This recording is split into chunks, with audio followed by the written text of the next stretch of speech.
Good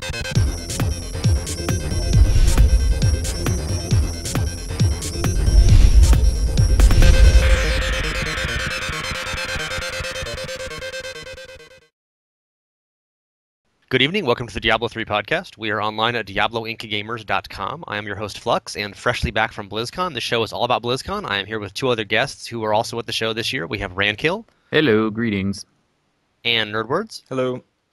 And we'll let you go first, Nerdwords. It was your first BlizzCon ever. You lost your BlizzCon virginity, Indeed. unlike most of the World of Warcraft players out there. Oh, God. But And so, what did you think? You'd obviously knew about it and you'd seen it before, but you'd never been. And what's your big takeaway? Yeah, well, I mean, I'd like to start to say, yeah, obviously I've never been, but I've also actively tried to go since, I mean, forever. Ever since I can remember there being a BlizzCon, we've, gotten ready to get tickets on the day they were going out, and we never made it in. So, really cool that we got to go this year, and it was everything I expected and more.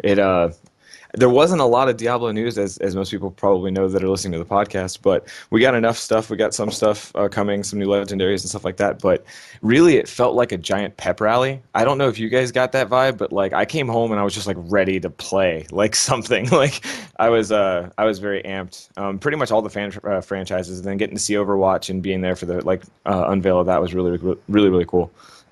You've already pre-ordered the Overwatch Collector's Edition, right? No, if it doesn't actually exist, but you've done so just because you're so hyped up. Yeah, if that were available, I probably would have. Yeah. Yeah, exactly. Yeah. Yeah, physical and digital, so you get both sets of wings. Yep. Yeah, exactly. So this was not your first BlizzCon Rankil, and what did the noob there not grasp, and what have you learned in your many years of experience? The smells. It's amazing when you're standing in line and it's like right in the beginning, like as the door is open and you basically walk in line and you're like, this guy in front of me just stinks like he hasn't showered for days, and it's like it's the beginning of the day. He shouldn't smell bad, but he does. So you just kind of the trick I learned from a friend was that when you have a smell, you end up telling everybody else, you're like, it smells like popcorn, and then everyone just takes a big whiff. So. Oh, wow. Well, admittedly, it was like 97 degrees in Anaheim, so yeah, there's some excuse for being sweaty in line. Yeah, it was actually pretty warm too, which was because I think last year was a little bit cooler, but it was still pretty warm. But it definitely wasn't as warm as it was this year, though. It was a lot warmer, but it was nice. I mean, I was coming from Michigan, so it was like 30 degrees back home, so I was super happy. Did that yellow thing in the sky frighten you? Yeah, I kind of was like, what is this? The sun, it burns us? I had to put sunscreen on. It was really crazy. I mean, it's just kind of... Yeah, it's weird when you're going out to California, but no, but it was good. It's also grown into like meeting up with other kind of West Coast gamer friends that I've had through playing WoW, Diablo, and that kind of stuff. So it's kind of like a reunion / see a bunch of game stuff and just kind of look at all the awkwardness that you end up seeing there, and lots of people buying Blizzard bathrobes, which is kind of strange, but. Well, it's the only garment they can still fit into, right? Yeah. So we've insulted everyone who's there, but except for us so far, Nerdwords. So you said it was everything you expected and more. What does that mean? I mean, people who have never gone.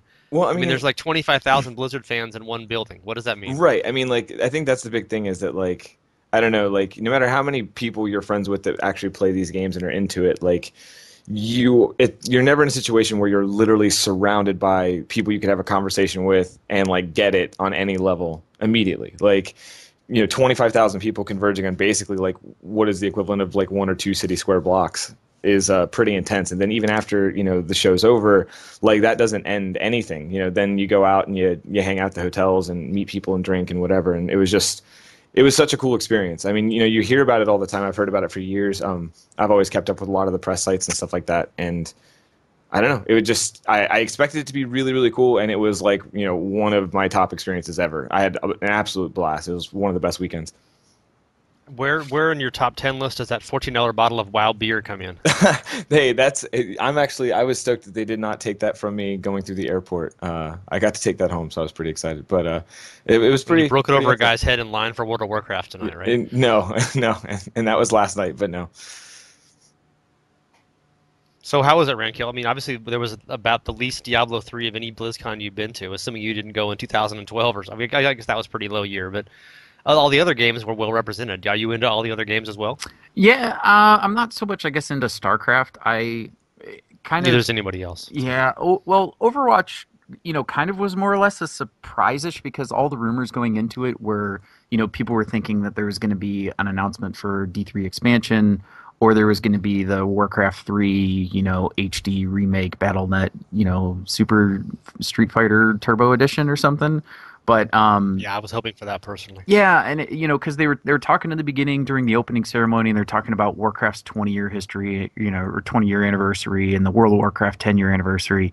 And I'm sitting there thinking as they were going through that, I'm like, yeah, 20-year Warcraft, they're going to come out, because all the stuff with the Warcraft 3 remake or all this, or maybe even if it was Warcraft 4, and then they're like, and they're like, oh, it's something else. And then when Metzen came out talking about a new IP, I'm sitting there thinking, I'm like, this isn't Warcraft. This is something else. And then I was thinking, this is the biggest Blizzard troll ever. And they're like, just kidding. We didn't cancel Titan. Here it is. And kind of a way, I guess it was Titan, but dumbed down. So, I mean, that's the way that I figure is that what Overwatch was. It was more that reboot that they did, back in the day. They kind of figured, well, we need to do something with what they had. They were probably figuring at that time they were going to either try and make the game from it, or they said, can we just salvage something from this? And then from there they said, okay, Titan, which is the MMO, was canceled. And from that, Overwatch, the first-person shoot, which I had heard rumors that Titan basically was a first-person shooter MMO. And so kind of, I guess it seems like that's what it was, but this was maybe just like the battlegrounds for it, and they just turned it into a standalone game. But I don't know, it was pretty fun playing it. I probably played still more Diablo than I did Overwatch, but yeah, I don't know. It's funny when we first got, they finally admitted. I mean, people have known about Titan forever because they kind of leaked it by accident, So we've been talking about Titan having, a word that has absolutely nothing in common with the game itself, so it's sort of useless. I mean, we could have been calling it ostrich for the last 10 years, and it would have made no difference. Yeah. But then, the leak that came out afterwards, it was on, I forget, it was Kotaku Wagama Sutra or something, was like, it was this thing that you chose professions, and it was all this balancing of like real life with hero stuff. And then you go to Overwatch, and it's this really brightly colored first-person shooter with superheroes. I'm like, how does that have anything to do with anything you heard about Titan? Yeah, there was. I didn't see any connection at all. I mean, just it wasn't like narrative elements or anything. Yeah, because I there was like one part. It was a guy who was he was like an art person, whatever it was, and he was working there. And then he released his portfolio, and there was a lot of stuff that was in there where, like, I don't know if he did it on purpose or kind of accidentally, but it was kind of concept art and things like that. And I forget what exactly he labeled them as or something else, but it was another article that was on Kotaku where, like, so there was all of these kind of concept arts, and a lot of it looked more steampunky, like, more futuristic steampunk, I guess. So absolutely nothing like Overwatch, in other words. Yeah, but there was still some elements though that when you kind of look at it and you can see where at least it was pulled from it to, like, they removed the steampunk part of it and just made it all kind of futuristic looking, I guess. But because I mean that's like the part too is like a lot of the characters, there's both these like classic like melee oriented with bow and arrow, yet there's also these like spellcasting shooting guns and rocket launchers and stuff, so it's kind of this whole mix of everything together. But yeah, I mean going to enough so much about, I guess, Overwatch, but it was with like the D3 stuff, there was still kind of some surprises of some things that they talked about that were in there too, which I'm sure we're gonna kind of discuss about. But yeah, we can't talk about D3 yet because that will be on topic. We have to ramble some more first. Yeah, we have to digress like a lot. Remember. So nerd words, yes. Cosplay. Mm-hmm. Have you seen cosplay in real life beforehand? What Yeah. was it like seeing people in real life, actually in real life and touching distance? Yeah. Please don't touch the cosplayers. Yeah, I had seen cosplays before or cosplayers before, and I have a couple friends that do it, but not to the level of what I saw at BlizzCon. I've seen a lot of like cool costumes and stuff like that, basically compared to what I saw at BlizzCon. BlizzCon was really really cool. There was one guy. I'm sure you guys saw him. He was in a wheelchair, and they actually made his wheelchair into like a siege tank from StarCraft, which was really really cool. There was just some really really neat things that they did, and some of the Diablo cosplays were really really cool. There was a Malthael and a Crusader that was really awesome. So, but yeah, I mean it was definitely like, again, seeing it on the virtual ticket or reading about it, it's always sounded like a really good time and something I wanted to do, but it wasn't enough. I was ready for more. I could have gone a couple more days, honestly. It was funny. We were doing that little podcast from the event on Friday night, and we were sitting in the second floor hallway on the way to the press room, and we were just getting this parade of cosplayers going by because they were going to the pre-judging thing before, like it was the pre-check-in before the contest. Yep. where they do the cosplay. Actually, you have to like register for a spot in advance. If you're going to wear a big costume, you have to kind of register in advance because they can only put so many people on stage, and they want to make sure that people who go up there actually are dressed up. Right. But then you have to actually go at the show and show up and say, hey, I'm not just a guy in a t-shirt. I'm a gnome. I'm a gnome. I'm a drunken gnome. You know, Yeah. no, you can't go on stage as a drunken gnome unless you're Chris Metzen. So, but everyone else has to go in a costume. We were just sitting there getting ready to do that podcast that Wyatt barnstormed past for 30 seconds at one point. And we were just all these amazing Diablo costumes who were all up on the stage eventually later on. So we were getting a good look at them going by, and you were running up and you're like, oh, can I take a picture? I'm sorry, everyone asked you all day for you're like all polite and stuff. I'm like, Yeah. just as long as you don't do an upskirt of the Demon Hunter, they're pretty cool. Yeah, well, I mean, like there were a couple that were just like, and like there was one that was like a female Draenei from like World of Warcraft, and she was like on some sort of like stilts or something. I don't know what she was doing, but she looked like she was not having a great time walking in that thing, and I felt bad asking for a picture. So I don't know. I tried to be polite. Yeah, I saw someone in like they were a Warcraft hippogriff or something like that, but the person was just hunched over the entire time. I'm like, that's gotta suck. Yeah, it's like the that. entire day of them hunched over. Just they get back to their room and they're back and they're just probably like, oh, this sucks. Yeah. They're like, Yeah. but I Yeah, got some multiple cosplayer. You have to have someone to carry your accessories. Like they have these like gigantic shields now. It's Yeah. like I think shields are like the new shoulder pads. Well, it's funny because they keep elevating the size of items in game, like both for Diablo and for World of Warcraft. They get bigger and bigger and more extravagant. So that just means the cosplay gets even more ridiculous. Yeah. Yeah, I literally saw like 3 different cosplayers for World of Warcraft or for Diablo, like a Crusader and a couple of other WoW people, and they had some like there were women in costumes and they had some guy carrying this gigantic, this like 4 by 8 foot shield, and it's like I can't carry this thing's bigger than I am. So like, you can like balance like a sword on your shoulder or something, or the headdress is kind of part of your costume and stuff. Yeah. But the shield is just one arm of this huge heavy plank. It's like, yeah, this is really heavy. What they need to do is they need to figure a way of like you pretty much just need to put like a caster wheel on the bottom of it, and then that way you can just kind of roll it around. But that's what I would do. I don't know. That's the engineer in me thinking about it. But like you can't pose cool, man. Yeah, I kind of in a way it's like I almost would want to make a costume for those, but for one, bringing it from Michigan would be horrible because I don't even know how I would have to like ship everything over there, and that would just be a disaster. Yeah, and then on top of that, like I've seen like a lot of stuff from Adam Savage from Mythbusters. He does a lot of cosplay stuff, and pretty much every single costume I've ever seen him wear that looks really, really cool and has a lot of coverage on you is horribly hot, and you end up like losing 15 pounds in water weight because you just sweat everything off. So that to me just seems just as miserable as well. So what percent of your BlizzCon attendees couldn't lose 15 pounds? Yeah, there's probably a lot, but yeah, it would be. I still think that probably one of the coolest ones that I saw, there was it was pretty simple, but it was just kind of well done, minus I guess her chest plate whatever thing. Not that I was staring at her chest, but so if she didn't have a chest plate, it would have been a better costume, you're saying? No, it looked like it was just kind of like duct tape on there, but it was the Nova from the roller derby skin from Heroes of the Storm. It was actually pretty good. There was something where I saw like some guy was doing the gun for it. Like the gun was really cool and like pretty spot on. And like the rest of the costume still looked pretty good for what it was. But it's just kind of, I don't know. I like the more kind of simpler ones or whatever. Like because a lot of times like you see the ones in pictures and they look really good in the pictures, but once you start getting up close to a lot of them, you're kind of like, oh, this looks a bit like a hack job or something on it. Like they rushed to do some things on it. But I mean, kind of in a way, that's I guess how the costumes are. And it's more that like the ones where you get really close up to them and you're like, wow, this looks really cool. Like seeing them up close, you kind of actually look into a lot of the details of what they go through. And I mean, these people spend, more time than I've been playing Diablo or something building these costumes, as much as then they're still playing the games as well or something, and it's pretty amazing what they do. But they've killed fewer monks in the process. Yeah, that's very true. I did see a guy dressed as a monk, though. I should have been like, I killed you 6 times. He'd be like, what? Oh, no.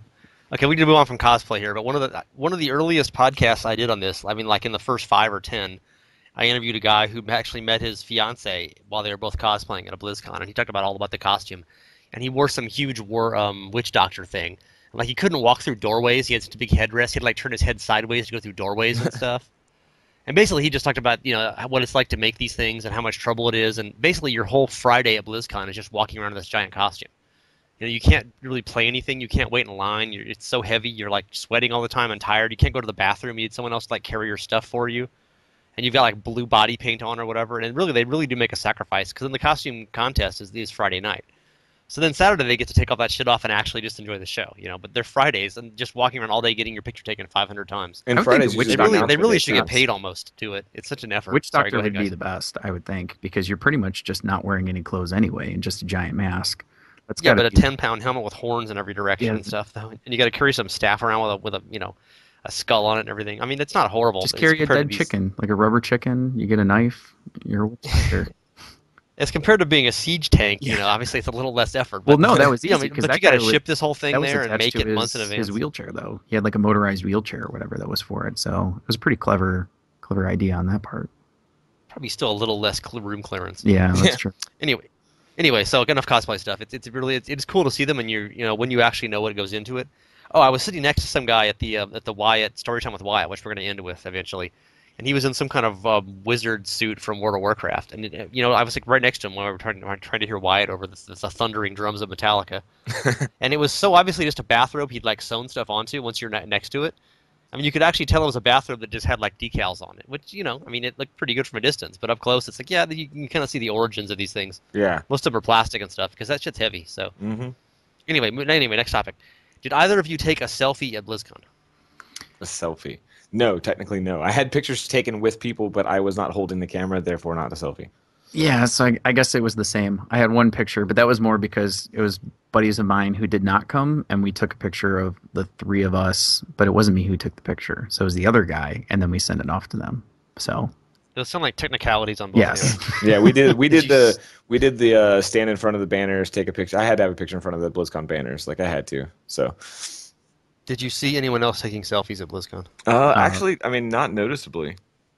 I think it would be more of a thing, but it's somehow I always kind of expect people to like be taking selfies in front of everything there, and it doesn't seem to happen that way. it's more. Somehow Instagram hasn't penetrated BlizzCon I yet. think it's more them just taking pictures of themselves with like the cosplayers and stuff like that. Like I saw the only one, yeah. Oh, I saw Jessica Nagiri or whatever her name is. I think that's how you pronounce her last name. That was just kind of like watch from a distance because I'm just like I don't know. I didn't want to go talk to her. I just felt like I was going to be standing and parting through all the smelly nerds that were talking to her. But yeah, exactly. yeah, I think it's more just like people were taking pictures, you know, with other stuff. But even then, I mean, most of the time it's like they hand it off to their friends because they're actually, I don't know, they know how to take pictures instead of like trying to extend your arms. Although I did see a few of those selfie sticks or something like that.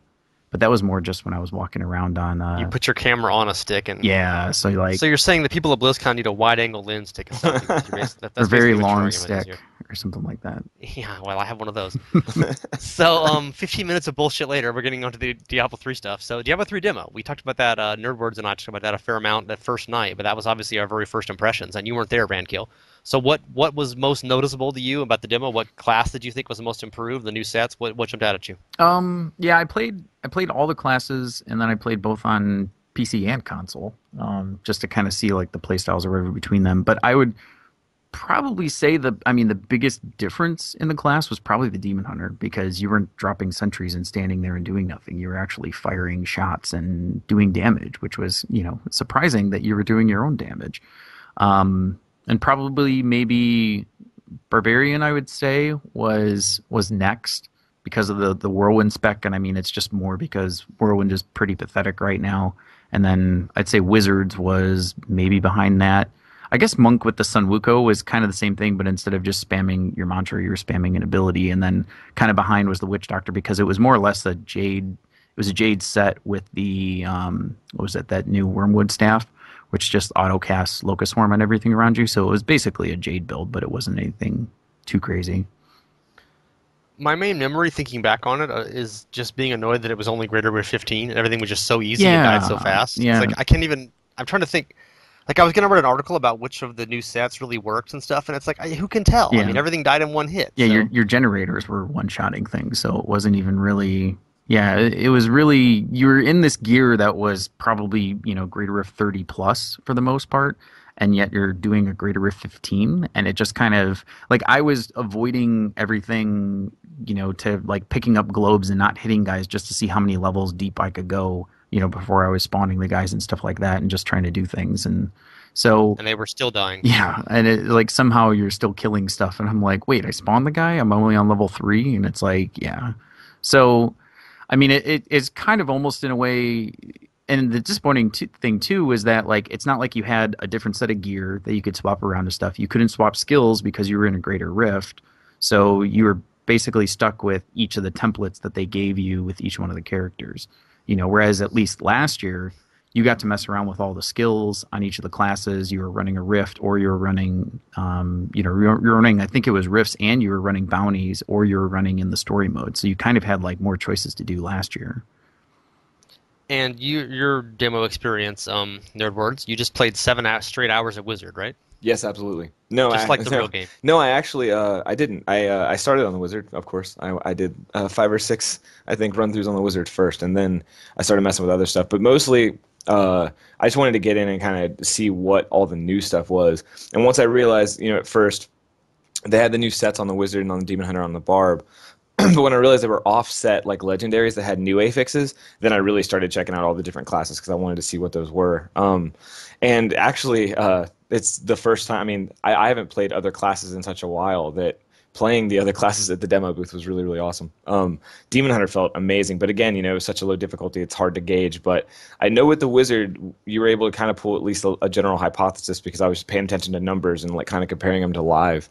Because I mean, even though my damage and gear was about comparable to the demo. I think mine's a little bit better on seasons right now. So, and the ticks, I mean, from the dot that you were doing with the Wizard class was about the same. It was pretty close, at least. It was comparable more so than any other build is right now. So I'm super excited to get in and play it on PTR for sure. But I really, really came away from BlizzCon like loving and wanting to play the Exploding Palm Monk a lot. Like a lot. That was a lot of fun. Just blasting like packs of mosquitoes and seeing them explode all over the screen was pretty cool.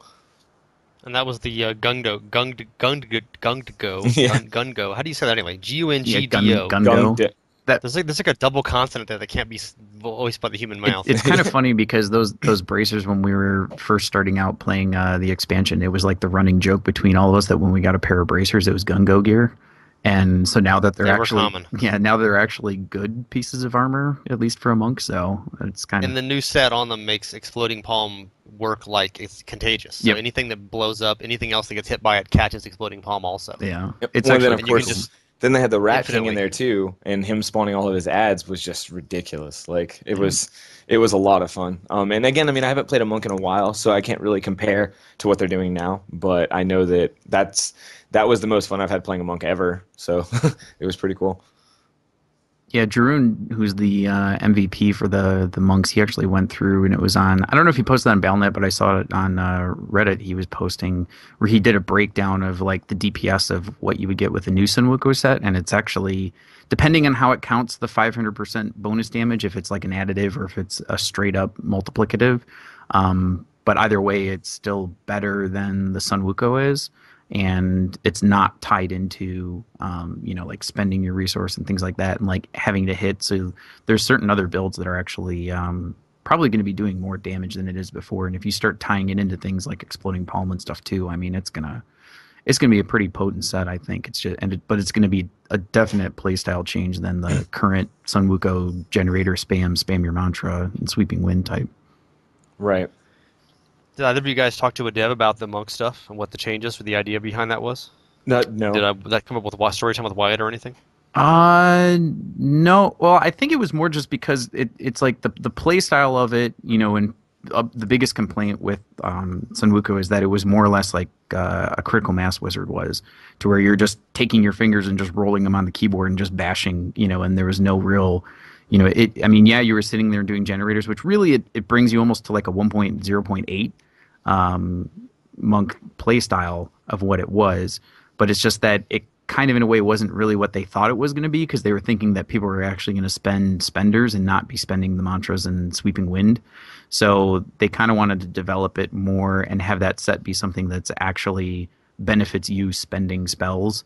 So that's kind of why they went for the rework on it. If I remember, there's part of it where Wyatt was talking in the story time. He briefly kind of touched on the Sun Wukong changes, but it was kind of even the same thing with kind because it was along the lines of like they didn't want to change things so that everybody when they logged in, that they have something that's completely different. But Sun Wukong was something where they were like, no, we need to change this because kind of the gameplay style of it was a bit, it just like wasn't really engaging enough, I guess. So the current Sun, we should back up a step here. The current Sun Wuko's is a monk set, and it fires out at, what is it, 3,000% damage, I think? Projectile. 3,500%. No, well, it's 30. Yeah, It's a 3,500% clone that it spawns and it taunts everything and then it explodes. Whenever Is you that the new spend one? 75 That's the spirit. new one, right? Well, the new one is whenever you cast Exploding Palm. The old one shot a fireball, right? No, the old one is I don't even know what it actually did before they even I buffed mean, the it. current one, there's a current set, monk set that shoots a fireball every X. Sorry, No, that's the that's other one. That's the two fist yeah, one. that's the Yeah, Shenlong set. yeah. So the Sun Wuko's, the new one, is a whole different thing, and Yeah, it's. the new one. Well, Well, we don't really it's just don't have any. I have background information on the Demon Hunter set, so I was wondering if you guys heard anything about the monk one. yeah, no, because the old one, it was whenever you spent 75 spirit, it spawned one of those clones that did 3,500% damage, and so it was cool, and it just turned into a thing of generate as much spirit as you could and spam it. But then when people found out that you could spam your mantra and cast your sweeping wind without breaking your generator attack animations, so you just continuously kept generating spirit and spending it both at the same time. So that was the most efficient way of doing it. The new set, it takes whenever you cast an Exploding Palm, Lashing Tail Kick, and your bells. I think there was something else, but I think those are the three. But whenever you cast those, it still creates a clone that does 1,000% weapon damage. But when that clone, and that's the 4-piece or the 2-piece bonus for it, and then the 4-piece bonus is whenever the clone explodes, whatever enemies it hits, then all that takes for like 3 or 4 seconds takes 500%, which is 5 times the damage of whatever they have from your spenders as well. So kind of it's like the synergy of it is that you initiate and then continue to spam cast, and then you do 5 times the damage, which is pretty significant. Okay, so we wasted valuable time on lesser classes, in Nerdword's opinion. So tell us a little bit about the new wizard set, and if you heard any additional information about it, and from Wyatt or anybody, and how you said there were people already doing like the mathematical breakdowns on the formulas of on the forums in terms of how it compares to Firebirds. Right. So Yeah. what's the new wizard set, and what does it do, and why is it the best thing ever? Okay, so the new wizard set's called Delcerays or Delsares. I don't know how the pronunciation is, but Magnum Opus. The 2-piece bonus on it makes it to where your Arcane Orb, Energy Twister, Magic Missile, and Shock Pulse reduce the cooldown of slow time by 1 second each time you cast it, which makes slow time essentially spammable. Isn't that 2 seconds, by the way? Say what? I think it's 2 seconds reduces it, but anyway, go ahead. I believe it was 1, but it might be 2. Anyway, so then the 4-piece made it to where everything inside of the slow time bubble actually takes 1,250% weapon damage per second, which is pretty comparable to Firebirds, which does 3,000% weapon damage per second, or 3,000 weapon damage over 3 seconds. So essentially, it's actually a 12 or 250% buff on that, and there's no ramp up time on it, so that's pretty significant. And then the 6-piece bonus makes it to where those 4 spells, Arcane Orb, Magic Missile, Shock Pulse, and Energy Twister, do 500% more damage to anything affected by slow time. So basically, the playstyle is you drop bubbles of slow time everywhere. Everything in the bubble gets melted by damage over time effect and gets a debuff that makes your Arcane Orb hit like a truck.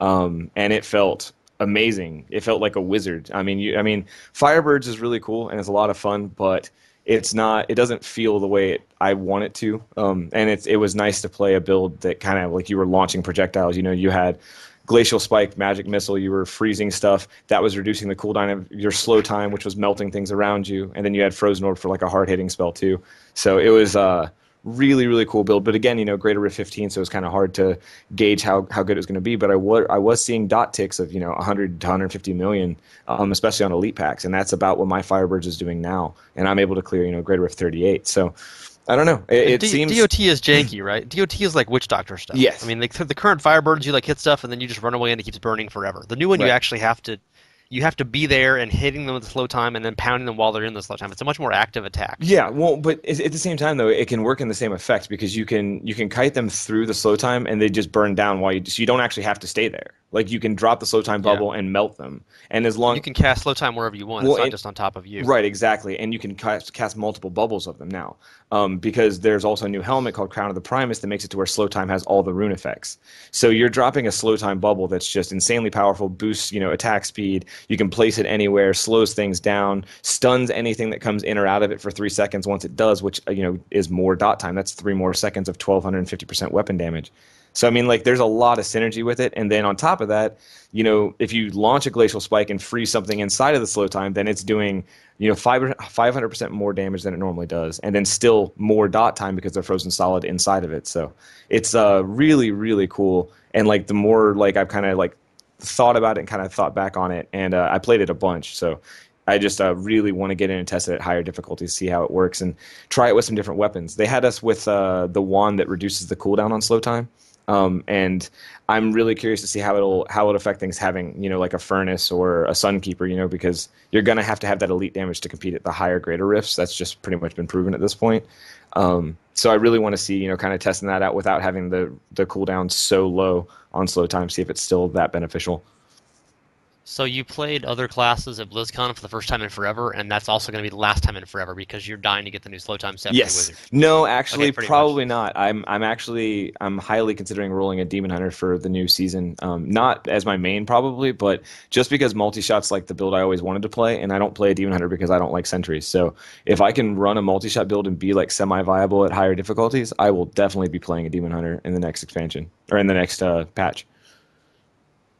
So any wizard thoughts from you, Rankil? Did you try that set out? Yeah. I mean, as we say, it's GR15, so everything dies instantly, no matter what skills you have. Yeah, right? and then like he was talking about with the wand with the slow time reduction on it, like you were casting bubbles all over the place. I mean, there was, I think at the most I had like 6 or 7 or something that were on the screen, at the same time, sometimes even more. I mean, you could definitely cover the entire screen because the helm that gave you all the runes, I think it allows you to cast it on your cursor was one of the runes for it, I think.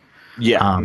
And so it was, you could just place them everywhere. And then it was just the more stuff that you were hitting, the more it was reducing on them. But yeah, and when you're talking about though of which, for classes rolling and how you're thinking of rolling a Demon Hunter, like I was considering on rolling a Barbarian more so just because it was kind of the underdog class, I guess, part of it in a way. But now that they're doing the Whirlwind changes that they had with the set on there, which I'm trying to remember the 3 bonuses for a 6-piece, it was like triples the length of your triple duration, triple damage, and then triple damage. Well, triple duration of your rend, then triple damage of your rend, and then it was anything that was rended. Your Whirlwind did, I think, 3 times the damage. Yeah, on that. And then they had there was a ring, the Skull Grasp, that ended up doing, it was like 400% more weapon damage. I'm guessing that's Whirlwind. Yeah, I'm guessing that's an additive maybe to it, or maybe it's 4 times the damage. Which actually, maybe you guys can clarify on this for me. Was Skullgrass going to be a Whirlwind ring now, or is that just a random skill ring? I think it's a Whirlwind ring now, but I had that on my list of questions and never got to ask it. It seems pointless to have just one skill in this ring. It seems like it should pick one for like a Hellfire Amulet, right? It should pick one skill from your class. Yeah. Well, kind of the old. But I don't know the answer. Well, they didn't. Skullgrass rings were in Classic. The old Skullgrass were actually had or skill modifiers that were on them. Like you could get various things of like I think it was. I don't know if it was spenders as well, but I think it was spenders and generators. But it was all class specific ones or whatever that you could have that were on there. So it would be interesting if it, like you're saying, if it wasn't just a Whirlwind item, it ended up just adding bonus damage to everything. I really don't think it is just Whirlwind, because at first I did when I played the demo and stuff, I just assumed that's what it was. But during the Evolving Reaper of Souls panel, they'd actually kind of touched on it a little bit. And when they showed, they showed all the different sets and legendaries for each class. When they got to the Barbarian, they didn't mention the Skullgrass as a legendary for the Barbarian, but they said that it would have a new plus skill additive, and this is one with Whirlwind. I swear that's what I heard. And I was like, well, let's hope so. Anyway. If so, that's going to be a game changer. I mean, if you get, a Skullgrass that rolls, Arcane Orb damage or rolls, whatever, that's even more incentive to roll one of these builds. And it kind of puts something to compete with maybe Unity a little bit and Ring of Royal Grandeur and all the other rings that are kind of, mandatory right now. So, Mm-hmm. and they did talk about that a little bit. We'll get into that with Storytime with Wyatt, but he did kind of talk about that, how they really want to give you more options for rings, especially with like the way everything's going to be, or the way everything's been with this season, and needing unity so bad and needing a Ring of Royal Grandeur so bad. So, they're rather than trying to go nerf things or take things away from players, they want to give you more options that compete with those, which is pretty cool. Yeah, I have extra info from the devs on all this stuff, so we'll get to that in a minute. But I want to talk about the Barb set a little bit before we get to the Demon Hunter set.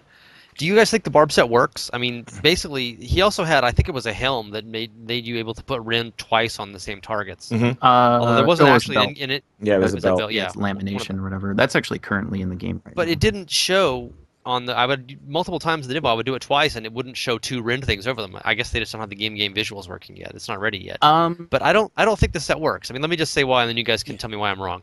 Because I mean, the whole point of it is you do Rends, and then stuff that you've rended upon, triple duration of Rend, which is nice. You can get a nice DOT going there.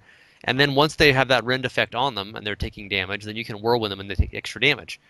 But again, the whole Greater Rift 15 thing makes it hard to say, because you would Rend once and then Whirlwind for half a second, everything was dead. Yeah. But presumably they would last longer. But the whole point is you have to stop. You have to Whirlwind a little bit, and then you stop and do a Rend, then you Whirlwind a little bit, stop and do a Rend. It didn't. I don't think it really synergized very well in terms of playability. Certainly not compared to like the Wizard, which was just like glorious. You slow time, then you just start bombing some arcane orbs, and then you slow times, and it was like just fantastic. It was all synergizing. And what we were like kind of brainstorming during the show, and it's like, well, it should give you Rend procs off of Whirlwind, for the Barb. So as you're Whirlwinding, occasionally something gets a Rend on it, and then immediately it's taking triple damage and triple damage times 2 and stuff. But one of the things they talked about a lot, the devs were talking. I mean, Travis told me this in my interview, and they also in the panel, is that the kind of the reason they don't like Marauders so much now is because it's not enough gameplay. You just sit down Marauder, you sit down your sentries, and you just kind of run around and stuff dies. And they want to get a balance between you having to actually do stuff and the awesome power of your set. And if all you had to do was Whirlwind and Rend automatically went off of that, then all you would ever do is just hold the right click and just spin around the screen indefinitely, right? Yeah. So that wouldn't really work, but I don't think the current version of it works that well either. So what do you guys think about that build? Yeah, it was the same way that you're talking about, is it being such a low Greater Rift. Like, I would go up to a group of mobs and then I would Rend them, but then by the time I even started my Whirlwind, they were already dead from my Rend because it was doing triple the damage. So yeah, it was really, I mean, I think from the Whirlwind, I was seeing 75 million ticks from it, and you were using a two-hander. I don't know I'm trying to remember what weapon you were using, but I don't think it was one of the mighty weapons. Yeah, and something nobody uses now. Oh, I actually, I don't know if it was the Frenzy stack one, because I think they gave you Frenzy as well. I don't think it had a legendary. I mean, Yeah, I looked maybe, at it. I don't remember, but no, I don't think it did either. Now that I think it was just some big ass mighty two-handed weapon. And so it was very slow. The Rends were hella slow because your IAS was so low with that Barb. Yeah, and it was like, and it was just it was it's all so lazy. It was hard to determine if it's going to be good or not. And then again, that's one of those things of like, I'd really like to see, and like they're saying, I think is it's going to be end of this month that they're looking to get that's their goal, to put up the PTR for it. So, it'd be really interesting to see a lot of these builds, and once they actually kind of, you actually get to play with them on proper difficulties relative to what you have, then you can start seeing, how it works out.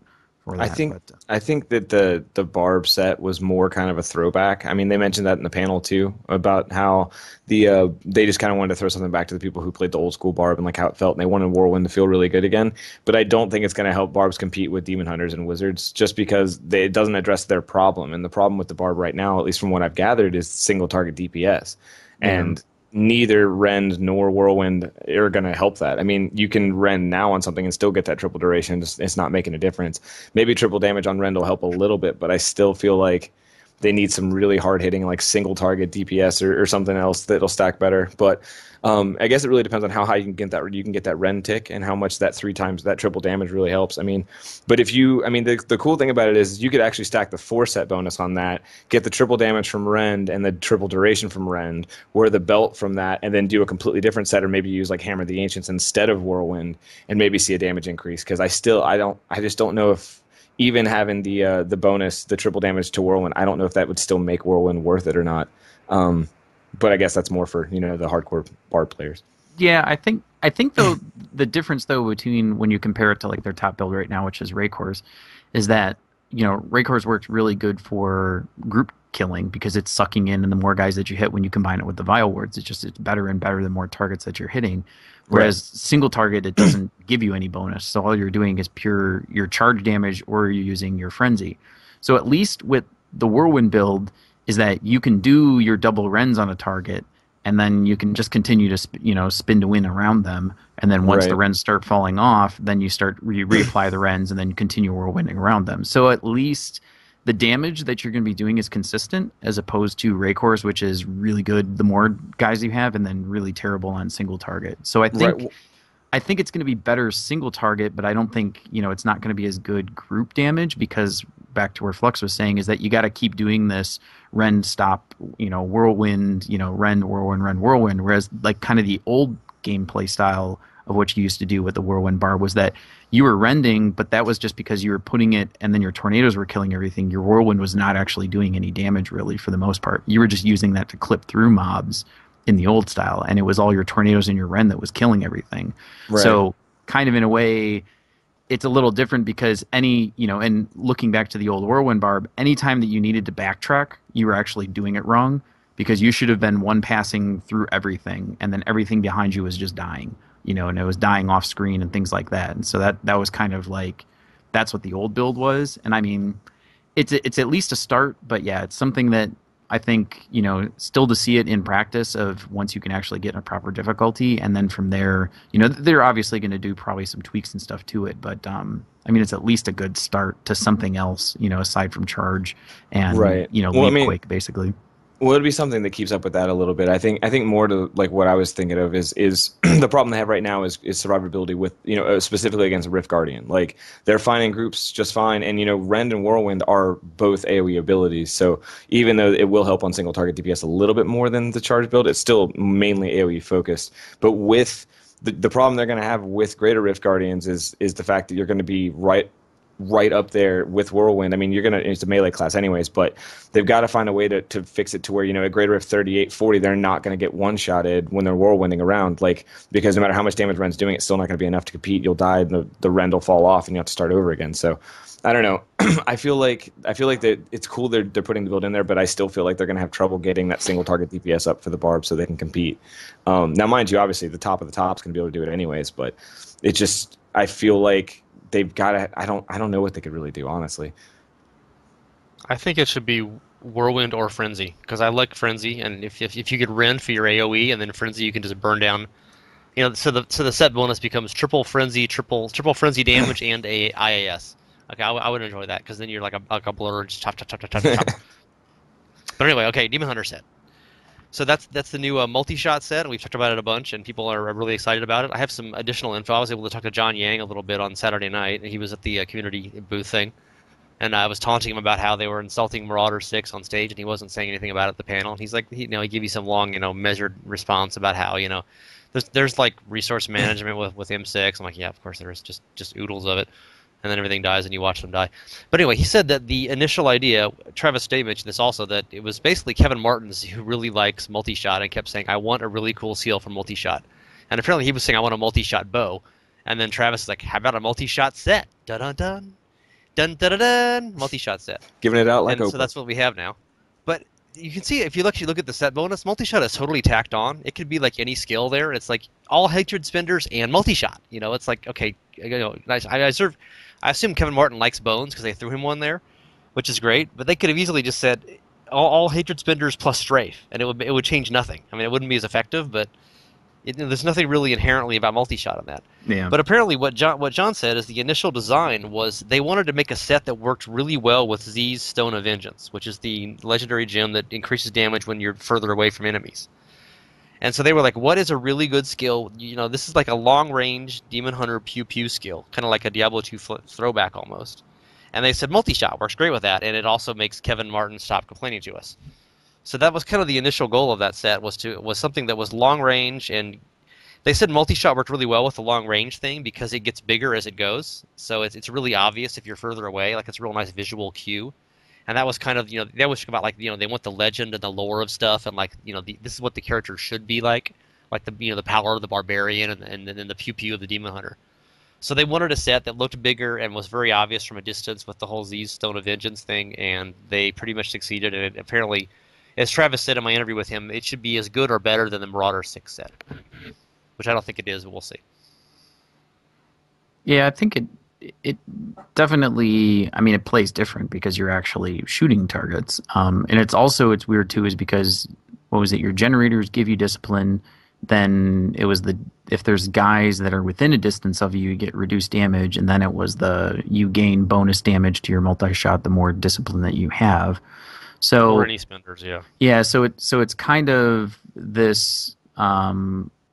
Yeah, it's strange in the fact too, but it's almost like it's giving you all this defensive stuff, but then it's like, but don't spend your discipline because you're going to do more damage. So it's kind of I think in higher greater rifts, it's going to get into this balance of like, do I smoke screen now and decrease my damage, or do I sit there and keep trying to kill the guy and hopefully he doesn't get to me before he kills me type thing.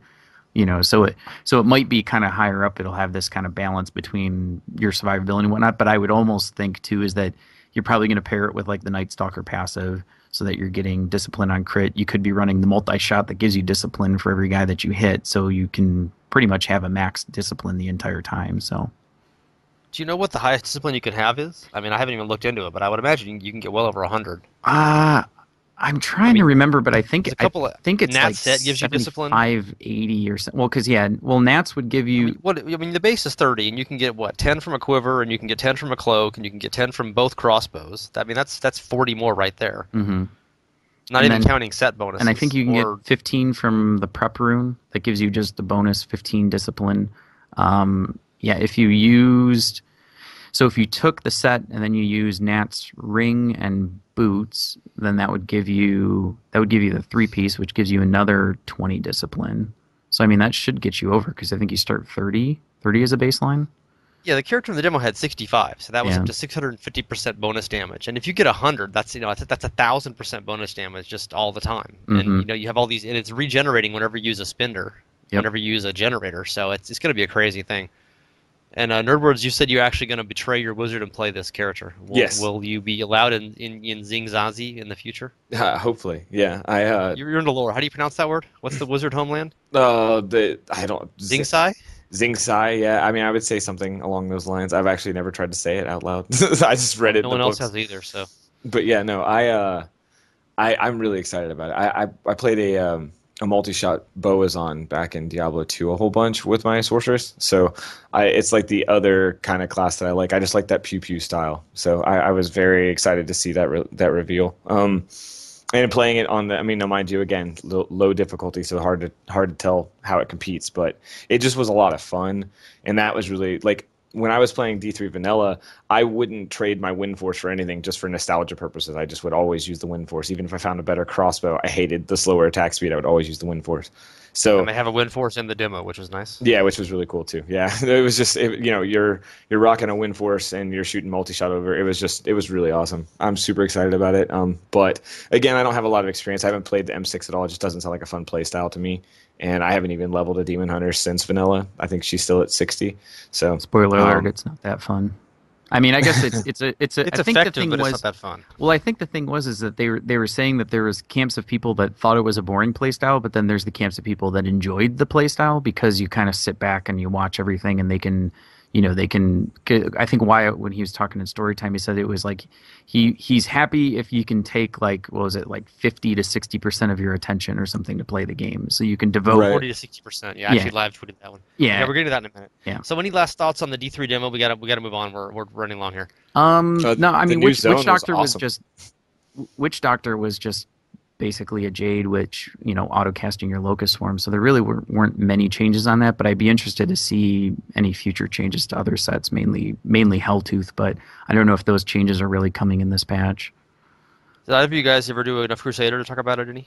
The Crusader... We neglected that on Friday, and we're like, we haven't played a Crusader, we'll go play some. And everybody was like, yeah, I'm going to go play some, and now Rankil has played it. No, the Crusader, it was still in a concept, but you're running the bombardment weapon, which drops 2 bombardments, and then you were wearing, I think it was a ring that randomly every 6 seconds dropped a bombardment on enemies around you. And again, it was one of those things because the difficulty was so low, it would just randomly be dropping these things and one-shotting everything on the screen. So it was kind of like, I mean, it's really cool when it was doing a lot of damage, but and then it was like the phalanx shield, so you were running with the pony build.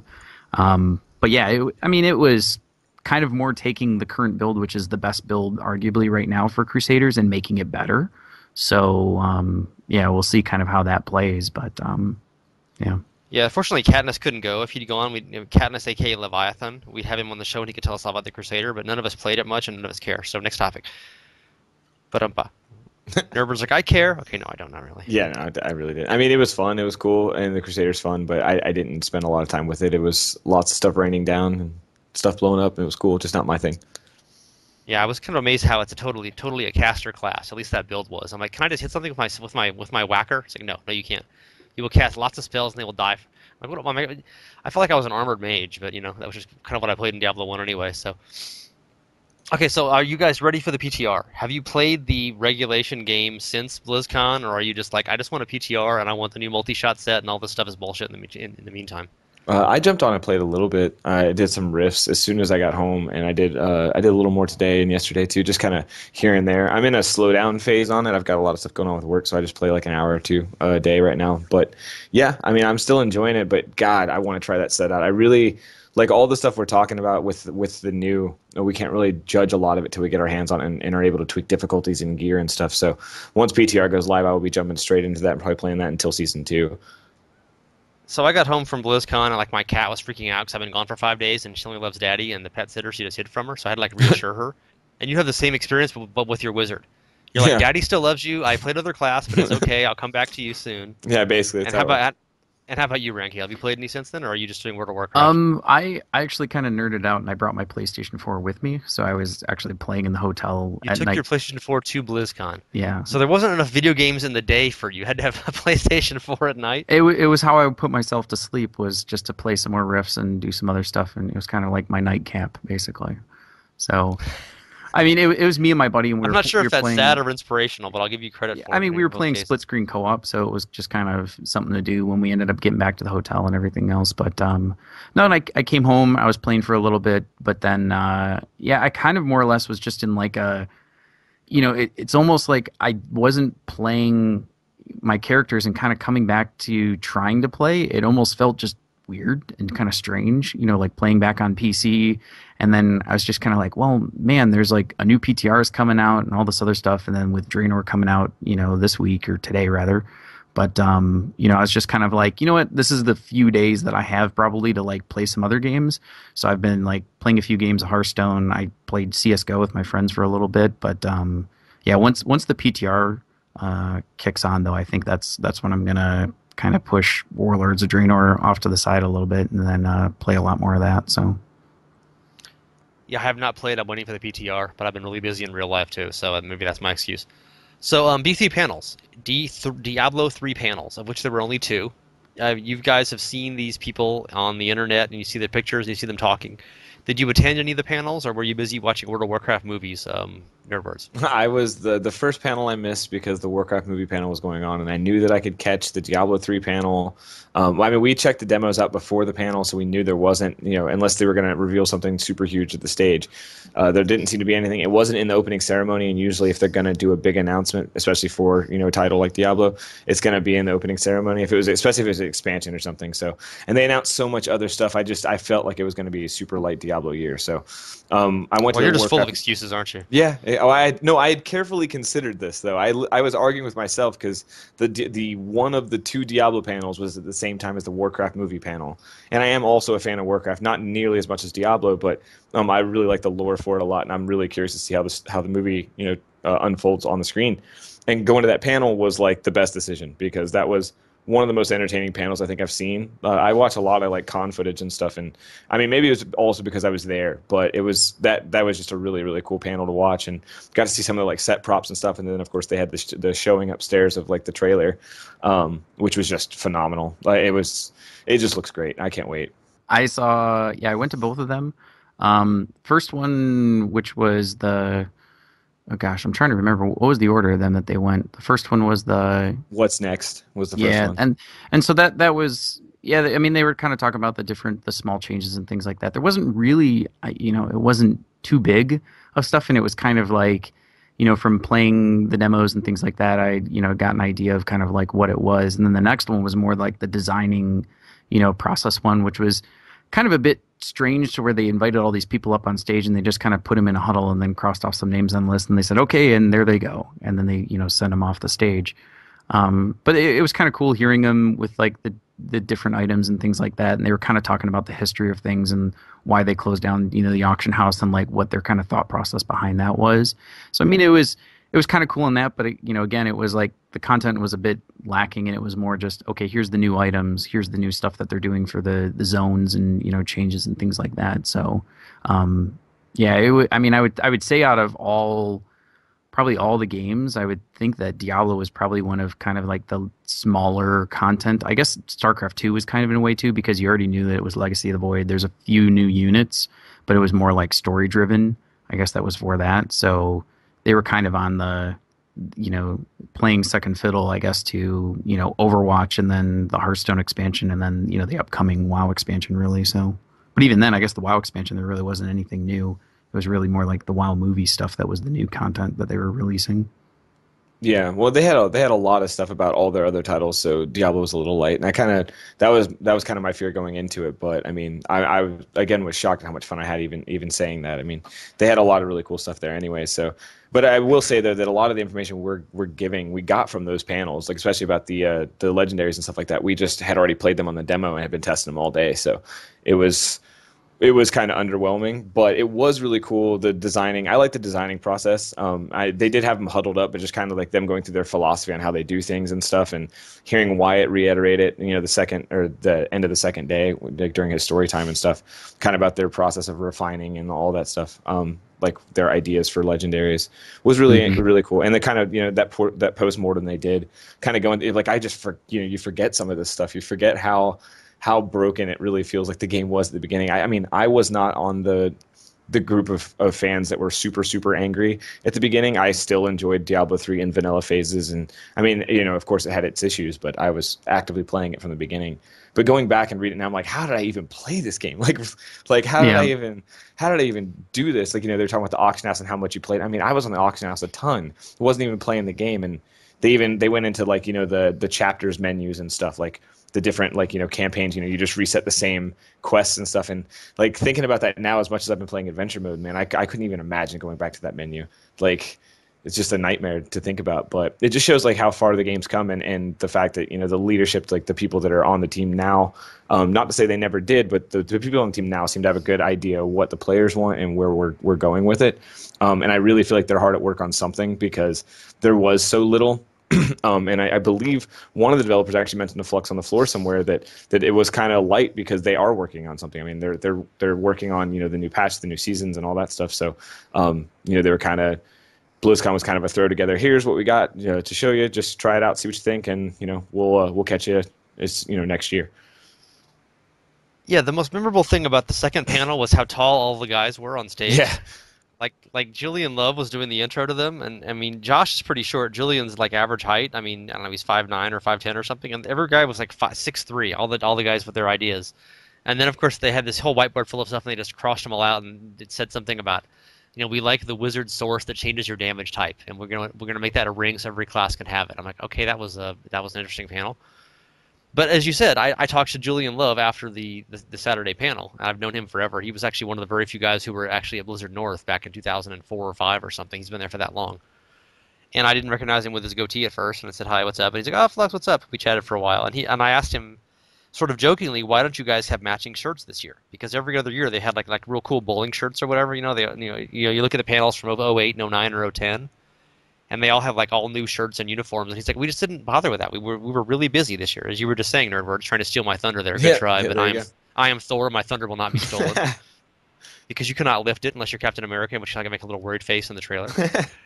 And so Julian's like, we're really working on the game. He didn't say what game they're working on, but I think it's pretty obvious, right? There were a couple of questions in the panel, and someone's like, are we going to see like other areas like Scovos or Zingzanzi or something? And I forgot. I think it was Kevin Martin's like, I cannot comment on that at this point, like all sarcastically.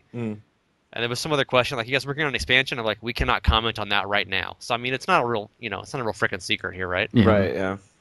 But they just, I mean, what Julian said is he mentioned, he's like, were you here in 2010, like when the Monk debuted? We spent like 3 months on that demo.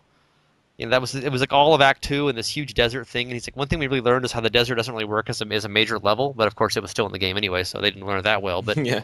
he's just like, we spent months and months on that and making a really huge playable demo and like balancing it and making sure that your item progression was good and your gear you would gear up and putting like quests in it and everything. And he's like, as a result, we spend like 8 months a year working on the game, and we spend like 3 months on BlizzCon, and we have a month off for President's Day because we love America. But I mean, obviously not exactly that much, but if they spend a lot of time making, putting together like 6 panels for BlizzCon with tons of information and movies and all kinds of like background details, and like Vashiak's mustache and stuff, it takes a lot of effort out of what they're doing.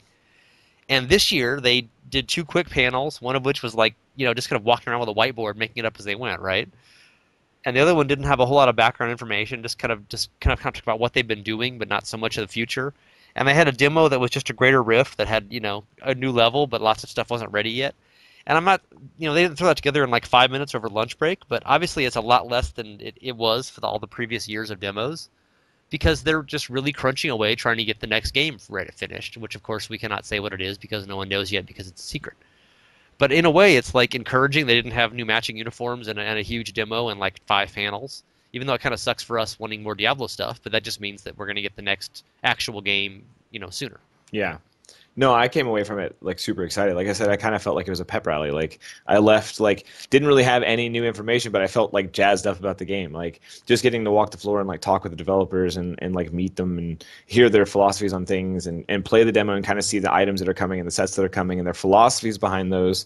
It just made me feel really comfortable with where we're going. And with the holidays coming, a bunch of games coming out, like the idea that I'll be able to, come in and play Diablo with the seasons and play with some friends and then jump in and play some other games and some other stories and come back to Diablo, it felt really good. And I'm really excited to see, when there's going to be an announcement, and how soon we're going to get that, because that's really, I guess, the big question is when and where. You said soon. Yeah. You also said meeting the developers, so we need to get to that. So Rankil, you were in front and center for Storytime with Wyatt. Tell us what Storytime with Wyatt is, who is Wyatt, and how that went. Yeah, I kind of more or less wanted to sit close to him because I heard there's, kind of like the questions of when people are asking, like, hey, can I get different colors of legendaries to drop or something else like that? Like the Wyatt Storytime. So good questions like that, you mean? Yeah. So Wyatt's Storytime is more of this kind of unofficial panel that he puts out, and he doesn't even really publicize it too much. It's kind of more you just hear the time and the location is the community area, but it's the time of it is kind of later in the day when everything else is kind of dying down or whatever, and he just kind of wants to sit, and instead of being up there with the microphone, he just kind of openly talks, and it's kind of everyone can openly ask questions, and then he can actually answer the questions longer than what you have up on the stage and giving you like a 30-second answer, or whatever it is. He can actually go in depth as to the reason, like, oh, there's this, and then usually he goes off on some tangent about something else in the office, and the reason why they had that in there was because, like, some guy or something else was, challenging someone else to do something else, and he's like, well, I can make an item that does this, and it's like, and that's how, an item was born or something along the lines of that, It's like all these weird side stories that kind of go into it, and it's cool because, since you're also more personal with them, it's kind of, instead of being up and seeing a guy talking on stage, he's talking, directly to you, like within arm's reach of you, and it feels a lot more personal of kind of discussions that he gets into. And no, did you touch him? No, I didn't touch him, but did you touch him? I did get to a point where I asked him a question which was relating to ancient items, and it was more of, where I was saying, like, I think that what I was directing it towards was saying, okay, can you take ancient items and make them, because everyone wants a furnace now, so then everyone now is going to want an ancient furnace. So it's going to be even more impossible for people to find what is the best item. And this is where he went off on a whole thing of talking about how he wants the item focus to not be so much on the items, and then I asked him kind of like the importance of, well, maybe taking the standard ones and make everything drop common as a standard one, so you can get like a furnace just as equally as you can get a kill dagger or something like that, and then make the ancient items. That's where you start having the division of the super rare items are the better ones, so at least people can play with a baseline of builds. And he kind of like sat there and was kind of thinking of a question and answering it for a while, but then, it came back to that focus on the items and how, he doesn't want people to be focused on them. And again, talk back to then a side story of his barbarian or something as he was leveling up. And he's like, when he went and he got that frenzy mighty weapon, he's like, oh, this is really cool because I'm actually going to go and build a build around frenzy item, and that's what I think he was saying what he wanted ancient items to be, was that you'd find some item that you normally probably wouldn't use before, but since it's 30% powerful, than what it was before, you might actually be like, I'm going to try and find a build to focus around this because this is the better pieces of gear that I have. And that's what they're hoping, that the focus is on, that you're going to have these common, what you would consider junk items, but they're going to be better than, or stat wise, they're going to be better than some of the legendaries that you're actually looking for. So it's kind of, that's the balance that they're looking for. But I think, and he was still saying, well, we don't even know what they're going to be. That was just kind of the first pass of it, is doing a 30% increase to everything and then put it on PTR and see how it goes from there. But yeah. So I'm going to ask you about Storytime here in a second. Mm-hmm. And, 9ball. I almost called you 9ball. You're not 9ball, right? You can still pee. Yes. That's probably a low blow. God, So in Nerdboards. Yeah, that's my first wife said. So about 3 in a row. Okay, so just to back up a second. So there have Storytime with Wyatt, the CMs were publicizing it a little bit, and Wyatt Cheng is one of the lead developers, and he just comes out the last couple of years, Saturday night, late from I think last year he was there from 7 until 10. Then he went off and had dinner in the middle of it and came back again. And I was talking to 9ball at that, which is why he was in my thoughts and dreams and hopes and prayers. He was like, hey, I'm talking to Wyatt at the community thing. And last year they just had kind of, the community thing was it's a little desk, and they just have, the community managers for all the different games sit there, and developers stop by every now and then. There's a bunch of little cafe kind of tables, those high cafe tables with 2 chairs at them. And people just sit there and chat a little bit. But this year they had next to that kind of a little lounge area where they had a couple of chairs up on a dais, like Game of Thrones kind of chairs minus the swords. And then they had lots of these leather benches, which were like couches without a back. So you couldn't quite be comfortable on them, but you could try. You could kind of lounge, draw me like one of your French girls lounge. But there wasn't a back support to them, so they were kind of nice to crash on. And that's where Wyatt did his Storytime thing. And I was over there Saturday night before that talking to John Yang, and he was just at the community center thing sitting in the background. And when you would sit there for 5 minutes, Nevelistus or Ty Valere or someone would pop over and, and chat with you a little bit or lip sync at you, one of the two. And then Wyatt went over to he was up in one of those little Game of Thrones chairs, or kind of in front of them, actually, like the Steward of Gondor, instead of being up on the throne himself. And everyone was just sort of gathered around him, and Rankil was there front and center, and a couple of the guys from Reddit were there, and some other miscellaneous fans, and you were there as well, not 9ball. And Wyatt was just chatting, and of course the problem is that this is during the Metallica concert. He was there from 8:30 until 10. And as with everything at BlizzCon, there's gigantic monitors and speakers everywhere. So even if you're not at something, you might as well be. And there's this banging out "Sad But True" right behind us. And I was in the second row, I was literally 8 feet from Wyatt. I could hear every 15th word. I was right behind Rankil. I could almost smell your neck hairs, much like Chris Metzen with Lars Ulrich. And I couldn't hear shit, just because the Metallica concert was blasting. And of course, the minute that ended at 9:30, then of course they started playing Overwatch cinematics, and all I could hear was, Ellie screaming about, cheer up, Gov, the cavalry's coming. I'm like, God damn it, Ellie, must you haunt my dreams again? So the whole Wyatt Storytime thing was cool. I tweeted a picture of that. I'll put it in I'll stick it in the podcast, to the text and stuff, and so you could kind of hear it. And it was just Wyatt was just storytelling. He would. Obviously, it was a little bit of questions and commentary, but much like myself for the last 3 minutes, he was just monologuing and selling, here's interesting stuff, and here's how we did this, and here's what we did this, and here's what we did this. And a fan would ask him a question like you would, Rankil, and then you'd say, what about this item? And he would go off on this 10-minute story. So it really is like story time. It's not so much of an interaction as it is a kind of almost like a monologue, but very interesting, right? I mean, yeah. You guys were listening to it, and I said you get a chance here, not 9ball, so go for it. So you were in the second and a half row. Could you hear him? Did you get any questions in? Did you find it informative? Yeah, I was kind of hunched over most of the time trying to hear. But yeah, I was able to hear at least a little bit, at least enough to enjoy it. I mean, like you said, I had heard about it for a couple years, and it was my first BlizzCon, so definitely it was on my radar for wanting to check it out, especially last year. I guess 9ball talked a lot about lore and stuff with Wyatt, and that's kind of one of my interests as well. So I was kind of wanting to check that out. But yeah, I heard a lot of stuff he was talking about, and like you said, it was just nice to it was just cool because like there was no interruptions. I mean, you had loud music and stuff like that, but you had mostly people that were like obviously really focused on like the game and the higher end of the game and like trying to figure stuff out. And it was, I mean, maybe like 20, 30 people max, and like people kind of coming and like going. 10 or 12. Yeah, that was the core group that stayed. Yeah, but it was fluctuating here and there, and it was just. I did indeed, but it was nice to just like it was a monologue, but it was a fan directed monologue because he would take a question and kind of riff off of that, and it was just cool to see like kind of how into like the community he was, and like I mean he doesn't have to do that, like so it's really cool that he's like coming down on the floor and like kind of doing that and having a good time with it because that was one of my highlights from BlizzCon, just getting to meet him and kind of hear their philosophies on stuff and just chat with him like casually about like the game and like their design philosophies and lore and story and all that stuff was really cool. Yeah, And the inevitability of him at some point singling me out with a sarcastic comment Yes. was I Yeah. thought was amusing. Which was pretty gold. It was yeah. pretty He gold. pointed Like back. I was like and he- sitting in the third row, like live tweeting it, and I'm not saying a word because no one could have heard me anyway. And then eventually he's like, "Flux!" I'm like, "Ugh." He's He's like, hiding "Hey, in the that's background. Flux back there. Does anyone know Flux? This is Flux. Hey, this is Flux. Anyone know It's this like- guy?" Yeah, there was like no content to it. It was like I was kind of under a light just above me, so he couldn't not. I mean, I was like 6 feet away. I just couldn't hear. I was right behind you, right behind you, Rankil, and your lovely neck hairs. No, you don't. You have no neck hairs at all. It's kind of scary. But yeah, that same thing happened last year. Like I got there late, and he was kind of in a corner. It was more crowded last year because they didn't have that kind of that open seating area. And I was like, I was sort of tucking a 9 ball and other stuff, and he was just chatting away to to fans, to people. And all of a sudden, he's like, "Flux, you asked me a question. You have to be sarcastic, though." I'm like, "Wait, what?" He just like he recognizes one person, and he's like, "Okay, I'm gonna single him out now." But it was kind of funny. Maybe next year he can single you guys out because now he knows you from the podcast. Yeah. There you go. Yeah, because he says he listened to the podcast. So Which was Yeah. also Oh, and I really, heckled him really about cool. iTunes. That was what happened. yeah, Yeah. he wants it. He's like, "Here's my phone. It's an Apple product, and I want to be able to listen to it."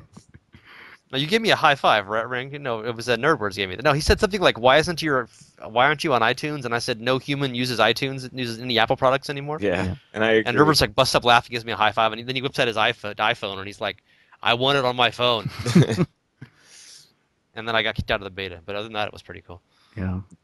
No, Yeah. So you sent a whole email, Rankil. I Mhm. mean, obviously Wyatt's just a very chatty guy, and he's cool to talk to. Did you any other dev interactions?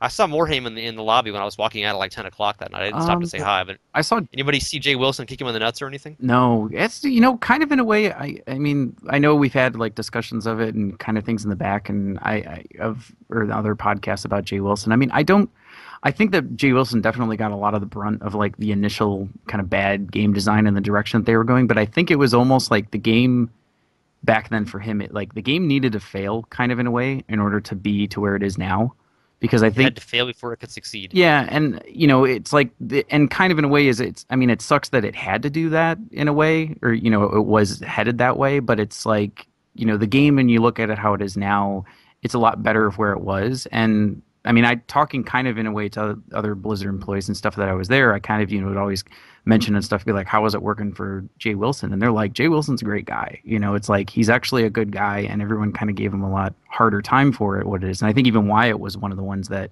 more openly was kind of discussing, things like that. I think at some other time. And it's, but I mean, I saw a bunch of other guys around there. I saw John Yang, I think it was, that was out there, and I was talking to him a lot about Crusader stuff, actually, because he was the main designer, I guess, of the Crusader. And that was actually, from what I heard, is that he used to work in Q&A, and then when he pitched for his developer the job for his, the description or whatever it was for that, and kind of like a sample work or whatever it was, he basically pitched them the Crusader class and said, like, here's this, and kind of gave the design stuff. And then so they basically gave him the job and then said, okay, you take care of, do this class. This class sounds amazing. And he basically, that's, I guess, how he got his job as the developer for that.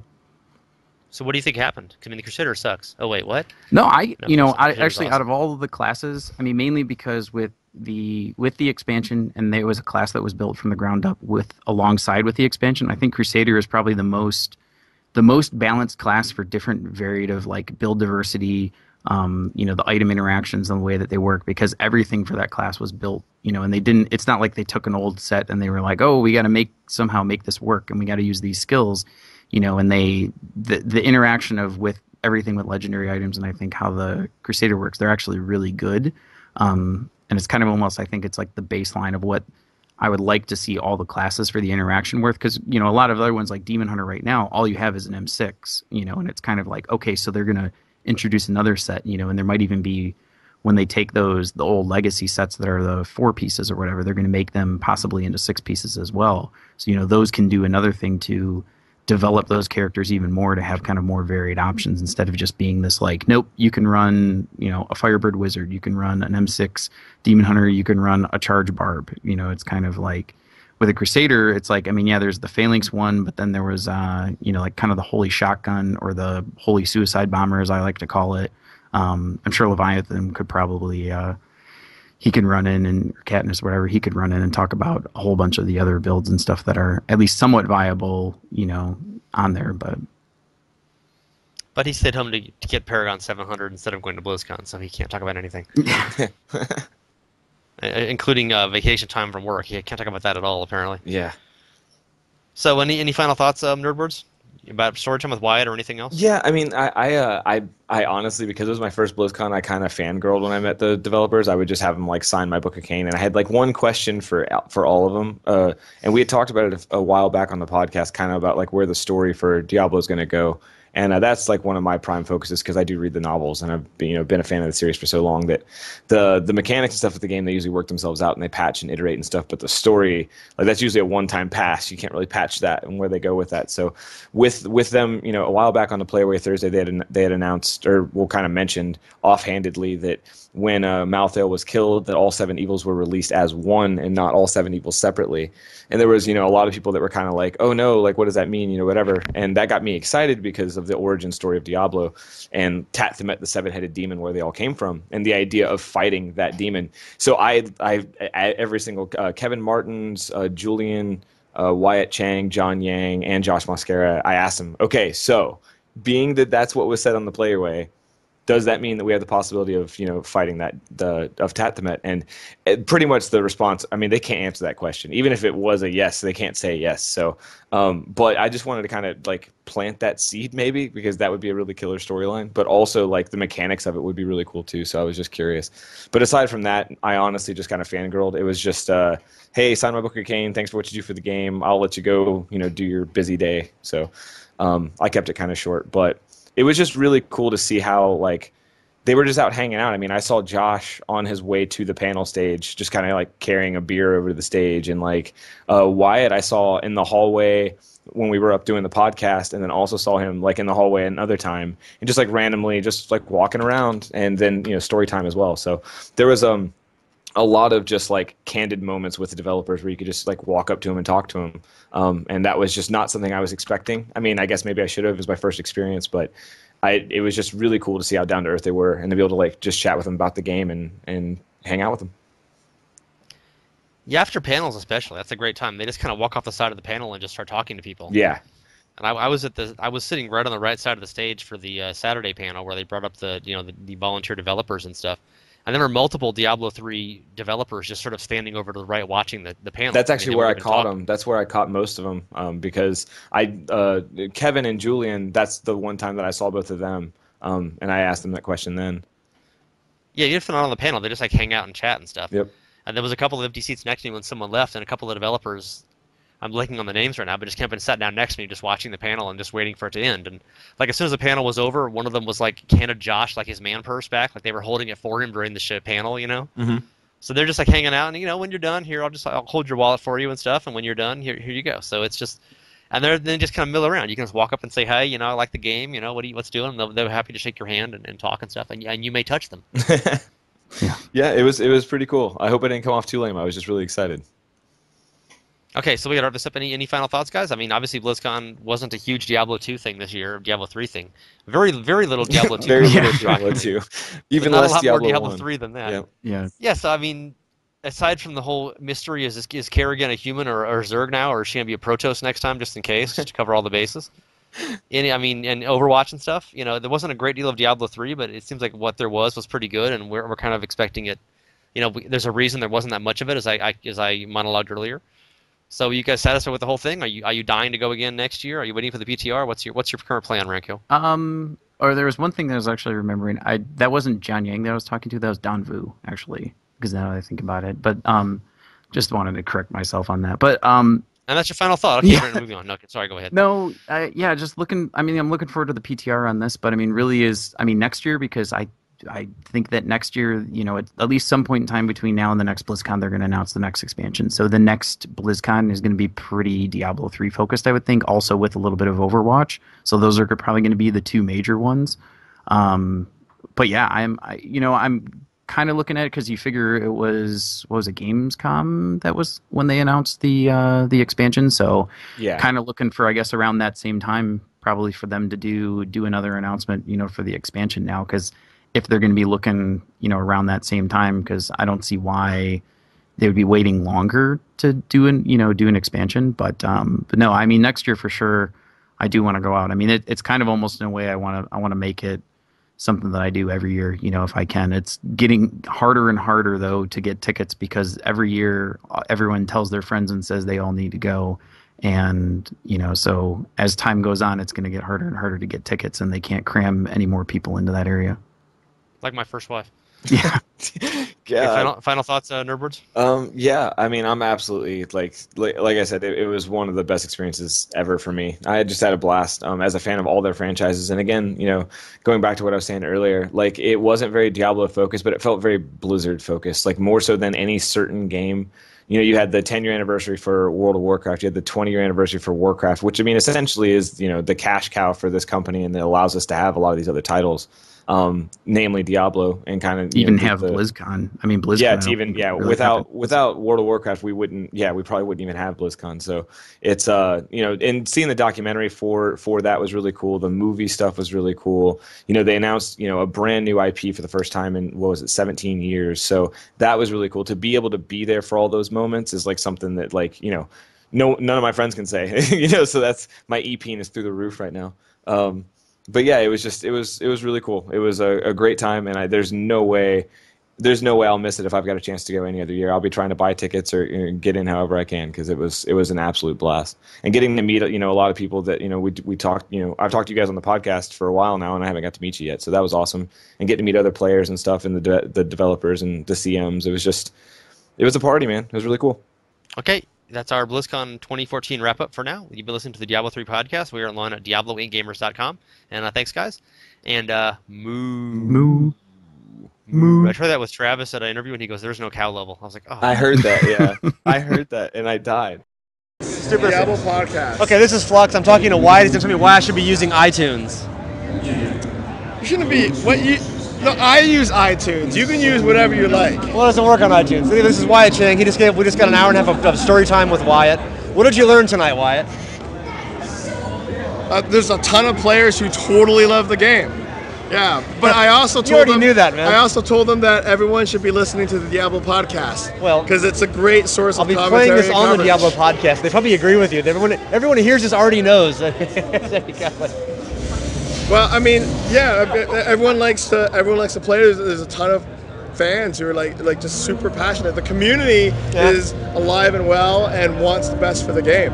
And everyone had these questions tonight about the game, and as we were talking, everyone understood like, oh yeah, this would be better for the game. And sometimes it's like, hey, why is it this way? And it's like, well, we want to change it, we want to make it better, but we want to do it in a way that doesn't shock players who maybe aren't paying attention on the forums. And everyone gets that. Everyone understands that the audience for Diablo is actually very, very large, and not everyone is paying attention to the minutiae of every change that we make. I think in person you get people, everyone's like agreeable, and like the CMs tell me that. If you're agreeable, and then you go to the forums and it's like rage, So you're saying people rage more on the internet than in person? Yeah, skinny white guys from the suburbs at least, yes. Which is most of you, okay, maybe not the skinny part, but most of the rest of it's true. Thanks, man. All right, man. Thanks, Wyatt.